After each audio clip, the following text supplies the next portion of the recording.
BJP high voltage meeting. Yatnal ಅವರಿಗೆ ಕೊಟ್ಟಿಲ್ವಾ ಆಹ್ವಾನ? ಬಿಜೆಪಿಯಲ್ಲಿ ಭುಗಿಲೆದ್ದ ಆಕ್ರೋಶ. ಇವತ್ತು ಬೆಂಗಳೂರಲ್ಲಿ ಬಿಜೆಪಿ ಹೈ ವೋಲ್ಟೇಜ್ ಮೀಟಿಂಗ್ ನಡೆಸಿದೆ. ಈ ಮೀಟಿಂಗ್ಗೆ ಬಿಜೆಪಿ ಫೈರ್ ಬ್ರಾಂಡ್ ನಾಯಕ ಯತ್ನಾಳ್ ಅವರಿಗೆ ಆಹ್ವಾನವನ್ನೇ ಕೊಟ್ಟಿಲ್ಲ ಎನ್ನಲಾಗುತ್ತಿದೆ. ಇದು ರಾಜ್ಯ ಬಿಜೆಪಿಯಲ್ಲಿ ಹೊಸ ಸಂಘರ್ಷಕ್ಕೆ ದಾರಿ ಮಾಡಿಕೊಟ್ಟಿದೆ. ಹಾಗಾದ್ರೆ ರಾಜ್ಯ ಬಿಜೆಪಿಯಲ್ಲಿ ಆಕ್ರೋಶ ದಗದಗಿಸುತ್ತಿರೋದಕ್ಕೆ ಬಿಜೆಪಿಯಲ್ಲಿನ ಈ ಒಳಜಗಳ ಬಿಜೆಪಿ ಬುಡವನ್ನೇ ಗಡಗಡ ಅಲುಗಾಡಿಸುತ್ತಿದೆಯಾ? ಅಷ್ಟಕ್ಕೂ ಏನದು ಬಿಜೆಪಿ ಹೈ ವೋಲ್ಟೇಜ್ ಮೀಟಿಂಗ್ ಅಂದ್ರ ಅದನ್ನ ಡೀಟೇಲ್ ಆಗಿ ತೋರಿಸ್ತೀವಿ. ಆದ್ರೆ ಅದಕ್ಕಿಂತ ಮೊದಲು ಹಲೋ ಕನ್ನಡ ಯೂಟ್ಯೂಬ್ ಚಾನಲ್ ಅನ್ನ ಸಬ್ಸ್ಕ್ರೈಬ್ ಮಾಡ್ಕೊಳ್ಳಿ. ಹಾಗೇನೆ ಪಕ್ಕದಲ್ಲಿರೋ ಬೆಲ್ ಬಟನ್ ಅನ್ನು ಪ್ರೆಸ್ ಮಾಡಿ. ರಾಜ್ಯ ಬಿಜೆಪಿ ಮನೆಯೊಂದು ಮೂರು ಬಾಗಿಲು ಎಂಬಂತಾಗಿದೆ. ಪ್ರಬಲ ವಿಪಕ್ಷವಾಗಿ ಆಡಳಿತಾರೂಢ ಕಾಂಗ್ರೆಸ್ ಅನ್ನ ಕಟ್ಟಿ ಹಾಕಬೇಕಾದ ಬಿಜೆಪಿಯಲ್ಲೇ ಈಗ ಒಳಜಗಳ ತಾರಕಕ್ಕೇರಿದೆ. ಆರ್ ಅಶೋಕ್ ಅವರದ್ದೇ ಒಂದು ಬಣವಾದ್ರೆ ಬಿ.ವೈ. ವಿಜಯೇಂದ್ರ ಅವರದ್ದೇ ಒಂದು ಬಣ.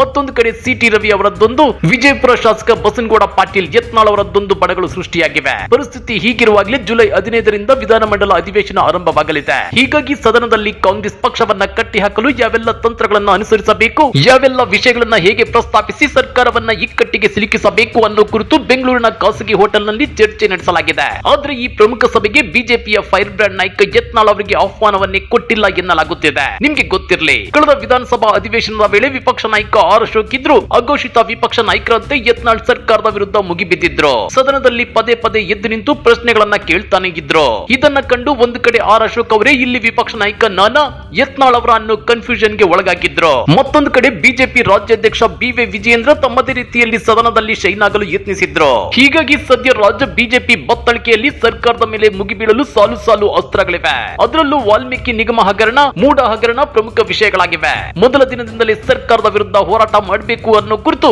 ಇವತ್ತಿನ ಬಿಜೆಪಿ ಸಭೆಯಲ್ಲಿ ನಿರ್ಧಾರ ಕೈಗೊಳ್ಳಲಾಗಿದೆ. ವಾಲ್ಮೀಕಿ ನಿಗಮದ ಹಗರಣದೊಂದಿಗೆ ಆರಂಭಿಸಿ ಮೈಸೂರಿನ ಮೂಡ ಹಗರಣದಲ್ಲಿ ಸಿಎಂ ಪತ್ನಿಗೆ ನಿವೇಶನಗಳ ಹಂಚಿಕೆ ಆರೋಪ ಸೇರಿದಂತೆ ಇಡೀ ಪ್ರಕರಣವನ್ನ ಸಿಬಿಐ ತನಿಖೆಗೆ ಕೊಡಿ ಅಂತೇಳಿ ಉಭಯ ಸದನಗಳಲ್ಲೂ ಹೋರಾಟ ನಡೆಸಬೇಕು. ಗ್ಯಾರಂಟಿ ಯೋಜನೆಗಳಿಗೆ ಎಸ್ಸಿಪಿ ಟಿಎಸ್ಪಿ ಹಣ ಬಳಕೆ ವಿರುದ್ಧ ದೊಡ್ಡ ಮಟ್ಟದಲ್ಲಿ ದನಿ ಎತ್ತಬೇಕು ಅಂತೇಳಿ ಬಿಜೆಪಿ ನಾಯಕರು ಚರ್ಚೆ ನಡೆಸಿದ್ದಾರೆ. ಅಷ್ಟೇ ಅಲ್ಲ, ಕಾನೂನು ಸುವ್ಯವಸ್ಥೆ ಹದಗೆಟ್ಟಿದೆ ಅಂತೇಳಿ ಆರೋಪಿಸಿ ಸರ್ಕಾರದ ವಿರುದ್ಧ ಹೋರಾಟ ನಡೆಸಬೇಕು ಹಾಗೂ ರಾಜ್ಯದಲ್ಲಿ ಯಾವುದೇ ಅಭಿವೃದ್ಧಿ ಕಾರ್ಯ ನಡೆಯುತ್ತಿಲ್ಲ ಅಂತಾನು ಗಟ್ಟಿಯಾಗಿ ದನಿ ಎತ್ತಿ ಉಭಯ ಸದನಗಳಲ್ಲಿ ಹೋರಾಟ ನಡೆಸಬೇಕು ಅನ್ನೋ ನಿರ್ಧಾರವನ್ನ ಆರ್ ಅಶೋಕ್ ನೇತೃತ್ವದಲ್ಲಿ ನಡೆದ ಸಭೆಯಲ್ಲಿ ಕೈಗೊಳ್ಳಲಾಗಿದೆ.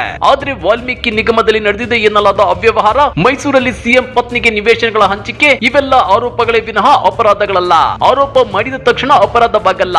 ಈ ನಡುವೆ ರಾಜ್ಯ ಕಾಂಗ್ರೆಸ್ನಲ್ಲಿ ಲಾಯರ್ ಸಿದ್ದರಾಮಯ್ಯ ಮತ್ತು ಟ್ರಬಲ್ ಶೂಟರ್ ಡಿಕೆಶಿ, ಸಚಿವರಾದ ಕೃಷ್ಣ ಬೈರೇಗೌಡ, ಪ್ರಿಯಾಂಕ್ ಖರ್ಗೆ ಸೇರಿದಂತೆ ಸಾಲು ಸಾಲು ಯುವ ನಾಯಕರ ದಂಡೆ ಇದೆ. ಇವರೆಲ್ಲ ಪರಿಣಿತ ರಾಜಕಾರಣಿಗಳಾಗಿದ್ದಾರೆ. ಬಿಜೆಪಿ ನಾಯಕರ ಪ್ರತಿ ಆರೋಪಗಳಿಗೂ ಸಾಕ್ಷ್ಯಗಳ ಜೊತೆಗೆ ತಕ್ಕ ಪ್ರತ್ಯುತ್ತರ ಕೊಡಲು ಸಿದ್ಧತೆ ಮಾಡಿಕೊಂಡಿದ್ದಾರೆ. ನಿಮ್ಗೆ ಗೊತ್ತಿರಲಿ, ಕಳೆದ ಸಲ ವಿಧಾನಸಭಾ ಅಧಿವೇಶನದಲ್ಲಿ ಪೆನ್ ಡ್ರೈವ್ ಬಾಂಬ್ ದೊಡ್ಡ ಮಟ್ಟದಲ್ಲಿ ಸದ್ದು ಮಾಡಿತ್ತು. ಅದೇ ರೀತಿ ವರ್ಗಾವಣೆ ದಂಧೆ ಅಂತೆಲ್ಲ ಬಿಜೆಪಿ ಮತ್ತು ಜೆಡಿಎಸ್ ನಾಯಕರು ಬೊಂಬಡ ಬಾರಿಸಿದ್ರು. ಆದ್ರೆ ಆ ಪ್ರಕರಣಗಳು ಏನಾದ್ವು? ಇದುವರೆಗೂ ಕುಮಾರಸ್ವಾಮಿ ಅದಕ್ಕೆ ಪೆನ್ ಡ್ರೈವ್ ದಾಖಲೆಯನ್ನ ಬಿಡುಗಡೆ ಮಾಡಿಲ್ಲ.